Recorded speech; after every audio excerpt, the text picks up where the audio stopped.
Always great catching up with my next guest, Curtis Razor Blaydes, the number 5th ranked heavyweight. We're here to get an update. Obviously, he was supposed to fight Jailton Almeida a few weeks ago. Still on the mend. Curtis, how you doing, man? I'm good, man. How are you? I'm doing great. Let's start there first. I know it was an ankle injury that took you out of the Almeida fight. What's the latest on that? How's recovery going? Don't really have an update. They're weird. I don't want to rush it, so I don't want to give out timelines, because when you give out timelines that has expectations, I want to enter 2024 healthy, and that's my main focus. I don't have any timelines beyond that. For sure, yeah. Don't want to rush back after something that's serious. For people who don't know, was it just like an injury in practice? What exactly happened? I rolled my ankle at a wrestling workout. It was just a very, very bad sprain. I heard it back in June. Took off for like 2 weeks, hopped back in. Never really allowed it to heal. Thought it would just heal on its own, but I'm getting older. That's not how the body. That's not how it works anymore. And it took me until like first week of October for me to realize that I'm not hurt, I'm injured. So that's why we called off the fight. Do you need surgery, or have you got surgery, or are you just rehabbing it? No, I don't need surgery. I know everyone's like, well, if you don't need surgery, you should fight.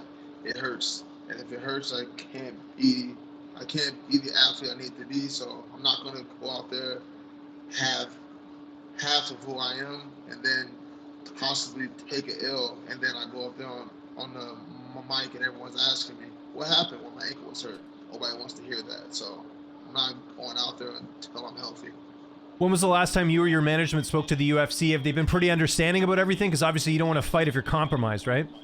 Yeah, my management's in contact with them, but as far as I know, I'm taking off the rest of this calendar year. I'm not really doing like the team workouts. I'm doing my own like rehab type of stuff, and hopefully, like I said, in around January, I should be able to get back into sparring. Haven't sparred over a month now. I think that's helped a lot. Just not smacking my ankle up against other people. That's one of the biggest things that's been helping. But I haven't really heard anything direct from the UFC like, hey, we want you to fight on this day. And I don't think they're going to do that, because I've never pulled out of a fight. I've never been injured before like this. So I would hope they would understand. Like, can't fight if you can't sprawl, can't fight. So what are you able to do right now? Because again, I know you got to be pretty careful with something like a foot injury, right? Just very light stuff. I can hit pads. I just got back into weightlifting. I squatted today. That didn't feel good, so we'll probably pull back on the squats. But like I said, ankles are weird. Some days I get up, I'm like, oh, I can go scrap, and then other days I wake up and I have a limp for an hour because it's just extra stiff. So yeah, ankles suck, man. They suck. Are you and Corey Sandhagen sort of coping together? I know you both have injuries where there's a lot of uncertainty, like when you'll be able to get back in here. I don't know if you guys have chatted at all. I've been going to see his T guy, the guy who's been helping him out with his elbow, is who's been helping me out with my ankle. Gotcha. And, yeah, I don't think he's in a rush either, because he knows, like, when he's healthy, he's the best in the world, and that's how I feel also. When I'm healthy, I can be the best in the world. For sure. Well, at the top of your division, we have an interim champion now, Tom Aspinall, winning the title last Saturday. How did the fight play out from what you expected to happen? Because obviously Aspinall took the fight on 2 weeks' notice. He came out, he got the win. What was sort of your thoughts going in, and then what were your thoughts after of that performance? Going in, I did have Aspinall winning. I didn't think it would happen in the fashion that it did happen. I thought he would like out technique him, like just be a smarter striker, because I expected Sergei to be a lot more aggressive. That was one of the biggest things. He allowed Aspinall to get bouncing, get moving. He gave him space that's one of the differences between fighting at the apex and using a standard octagon. A lot more space, a lot harder to be aggressive when there's angles you can take. And I think that was the beginning of the end when he allowed Aspinall the freedom of movement to find himself. Because you could tell when he started slipping and he wasn't even moving his feet, he was just moving his head. He was already in the groove, and that was like a minute into the first round, and I knew then, like, oh, he's gonna get the knockout. And you could just tell he was in that, like, the zone. Do you think he ends up fighting the winner of Jon Jones or Stipe, or do you think they're both going to retire regardless of? No one. You've been asking me about this for years. Nobody knows. The only people that know are Jon and Stipe. I don't even think if Jon told his family, I wouldn't even believe them, because he could change his mind on the drop of a dime. Does he need the money? I don't think so. Does he need to prove anything to establish his legacy? I don't think so. And the same goes for Stipe. That's one of the things, when you have money and you already have your legacy, why am I in a hurry? Yeah. I'm old. They're both old. Why am I in a hurry to go get hit in the face? They're not in a hurry. So they might take off a whole year. They might not fight until Stipe is 43, or they both retire. They're both like on that, like, the line where it could legit go either way. So I have no idea. If assuming Jon's the favorite in the Stipe fight, obviously, if Jon beats Stipe and he does fight Aspinall, do you see Tom being able to beat him, or what's sort of your thoughts on if that fight happens? It's heavyweight. Anybody can beat anybody. Sergei can beat Jon. I can beat Jon. It's whoever gets hit in the face first. That's really what it is. Like, regardless of the skill and technique and experience and all that, heavyweight, there's this one, like, equalizer: power. Power beats skill. Power beats speed. Power at heavyweight is everything, and every heavyweight has power. It's a prerequisite. So anybody can beat anybody. If I was a gambling man, I would not bet. I would never bet on heavyweight fights ever, because it's just too much. No.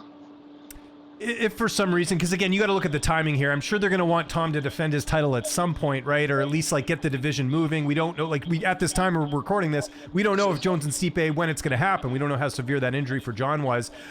Who do you think would be next? Would it be Cyril Gahn? Would it be Almeida? Like, what do you think would make sense for an opponent not named Jon Jones or Stipe? It'll be Gahn, because he's French. He puts asses in the seats. He has a style that'll allow Aspinall to be Aspinall. You put Aspinall in there with Almeida, we might get a repeat of Almeida versus Derrick Lewis, where he just squeezes him for 5 rounds, which he can do that.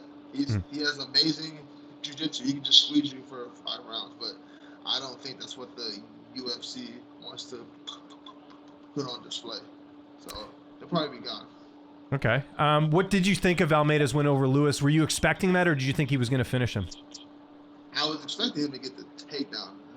That didn't. Did that impress you that he got the takedown? It didn't impress me. But I thought he was going to finish Derrick. Honestly, I did think that. No, yeah, that was what surprised me, to have that much time on top and on his back and mount all these dominant positions, and you don't have. I thought he had a much deeper, like, a jiu-jitsu bag. I thought he had like a black belt bag, like, oh, I can hit arm bars, I can do this, I can do that. He didn't really show that he had, or maybe he has and he just doesn't have the confidence. I don't know. But that was the most surprising thing, was that Derrick Lewis was able to survive for so long on the ground in those terrible positions. Like, it's not like with me and Volkov, where I spent predominantly of the time on the ground inside of the guard. He was in mount, he was on the back, and he wasn't able to find a finish. That was a little surprising. Just last thing on 295, what did you think of the main event? Pereira knocking out Jiri Prochazka. Some people felt like maybe the fight could have gone a little bit longer. But what do you think about Pereira now? 11 MMA fights. He's got 2 UFC titles now. amazing. It's like a Hollywood movie script. This guy comes in from, I hadn't heard of him. I'm not gonna lie. I'm not like a huge kickboxing fan like that. I mean, I appreciate it, but hadn't heard of him, and he just comes in and takes over. He might be the biggest name, because before I thought the biggest personality or the biggest like UFC celebrity was Izzy. I thought Izzy was like the most recognized outside of McGregor. McGregor's always that guy, but I don't really count him because he doesn't fight often enough. But I thought Izzy was that guy. Now it's Pereira. He's that guy. Yeah. No, I completely agree. And then we haven't spoken since Francis Ngannou boxed Tyson Fury. I know he didn't win, but some people felt like he did. What did you make of his performance in that fight, having fought Francis twice in the MMA cage? I thought he did great. I was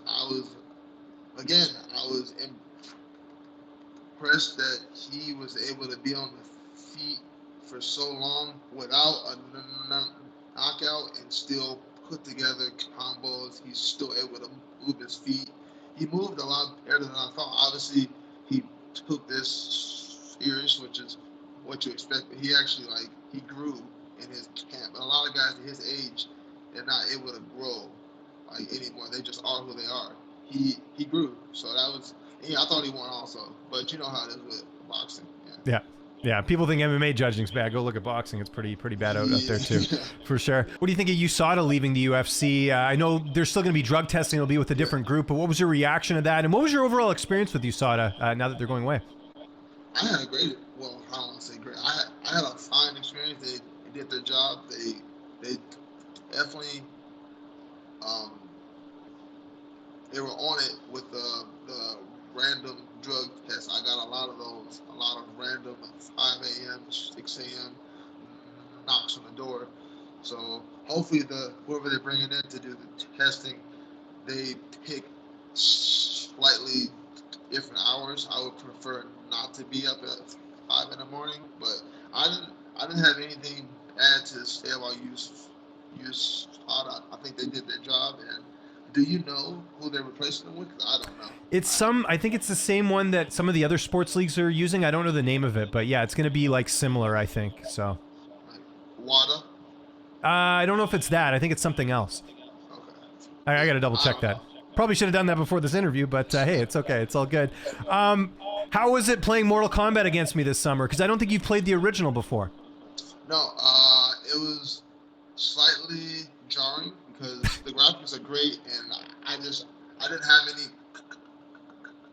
combinations. It was like tossing a random off the street into a workout with us and being like, go spar with these guys.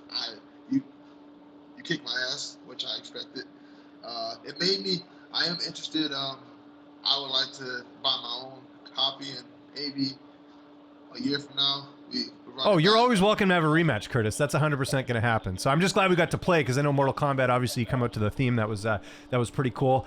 Speaking of video games, are you getting more gaming in now that you're injured? Tell me what your day-to-day is kind of like now without having a fight coming up. There is a little more free time in the day because I'm not on all the workouts, but it's almost the same thing. I get up, I do. I go to my PT session at 8 a.m. and then I come back up here. This is where I do my strength and conditioning. I know you can't see, but this is the facility. I'm here and I do a little bit of jiu-jitsu for like an hour. And then sometimes I just hang out and offer whatever help I can help, depending on the workout. That's good. Okay, well, that's good. And any plans for the holidays? Are you going back to Chicago? I'm going back to St.